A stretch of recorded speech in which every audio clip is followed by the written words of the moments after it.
The IRS Get My Payment tool is showing the last 4 digits of a different bank account. Will I still receive my $1,403 stimulus check? My stimulus payment was direct deposited into a closed bank account. What should I do? Why don't I see any payment date on the IRS Get My Payment tool yet? I will be sharing the answers to these stimulus questions in today's video. Welcome back to my channel, everyone. Thank you so much for being here. Please subscribe to my channel and share this video with your family and friends, so we can help as many people as we can finally get their third stimulus check.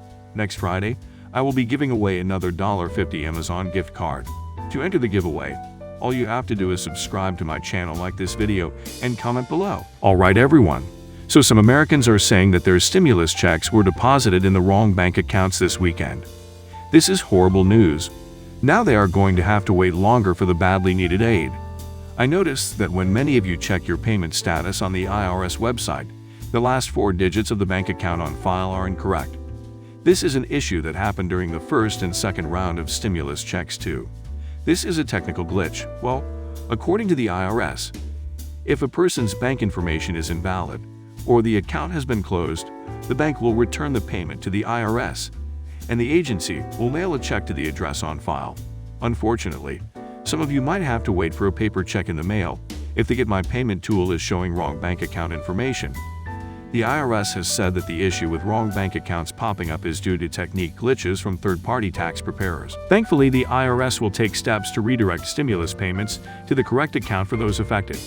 But if you do end up receiving your $1,403 stimulus check, you may be eligible to claim the recovery rebate credit.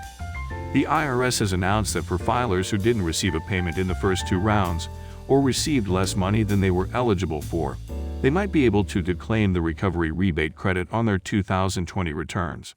Overall, if the IRS does not have your routing and account information for a direct deposit, you will either be sent a paper check or an economic impact payment debit card. You may have to wait a little longer for your stimulus money because paper checks and debit cards require more processing and mailing time. Some of you have called Direct Express and are informed that your $1,403 stimulus payment finally pending in your account, which is really good news. So according to Direct Express, your check will be available to you on April 7th. Now, will a 4th stimulus be added to the Build Back Better plan? Well, there is only an early draft of the bill. There is still plenty of time to revise it and include a 4th stimulus payment. Right now, the idea is support by several Democratic lawmakers. However, many Republican lawmakers, including Senate Minority Leader Mitch McConnell, have already been vocal about a lack of Republican support for a tax increase to pay for the infrastructure plan. Some Democratic lawmakers have also been vocal about their lack of support for raising taxes to support plans like these. So what do you think, everyone? Will President Joe Biden pass monthly stimulus checks for Americans? Leave your thoughts in the comments below. Democratic lawmakers want Biden to send equal payments to adults and dependents, prioritize those who need it most and will spend it quickest, and include older dependents, such as disabled and elderly dependents, and those over the age of 16 still claimed as dependents. The 4th stimulus will be in the form of President Joe Biden's American Jobs Plan and Infrastructure Plan. The initial bill includes funding for different projects all over the country, which will create work and benefit local communities. It also includes some worker protection language, but the final bill may be very different. But right now, there is an expansion of the child tax credit for children age 5 and under.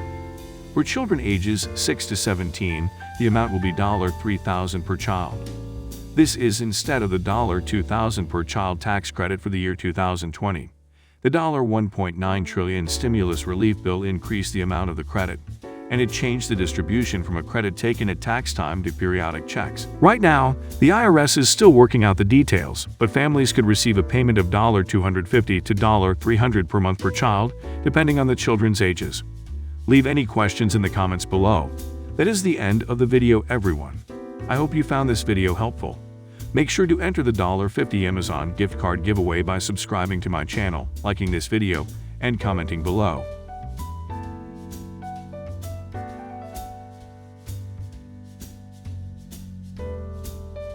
It offered one. Doesn't the country need a significant infrastructure upgrade? Oh, absolutely. You know, location, geography, one of our great advantages. We need that. It was sort of the great white whale of the last 10 years, frankly. Neither President Obama or President Trump could seem to get this moving in the right direction.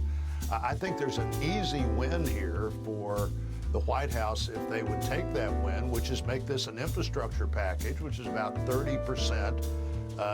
Even if you stretch the definition of infrastructure some, it's about 30% of the $2.25 trillion they're talking about spending.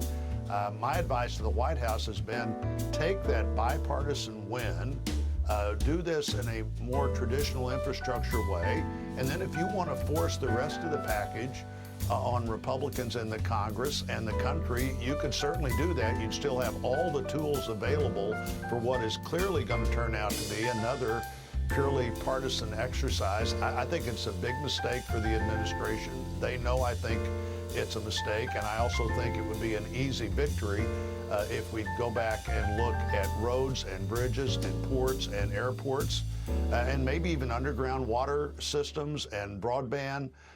You'd still be talking about less than 30% of this entire package, and it's an easily doable 30%, I think, Chris.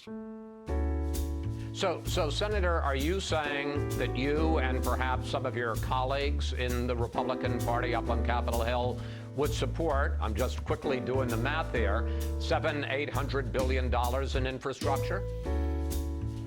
Well, I think 30% is about $615 or so billion. I think you can do that, and with some innovative things like looking at how we're going to deal with the electric vehicle use of the highway system, what we can do with public-private partnerships.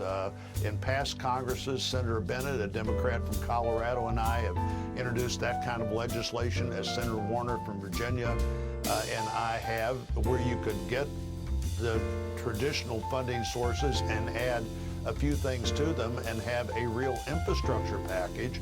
We need that. It will have huge economic impact. I thought it was interesting, this whole concept, well, we also need an infrastructure of care.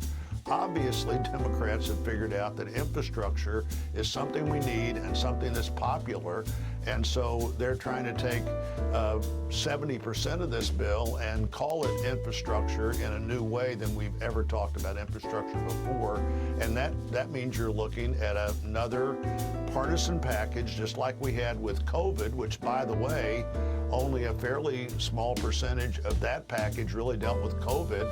It was income to states, it was lots of things, but not what the much-needed title of the bill said they wanted to do.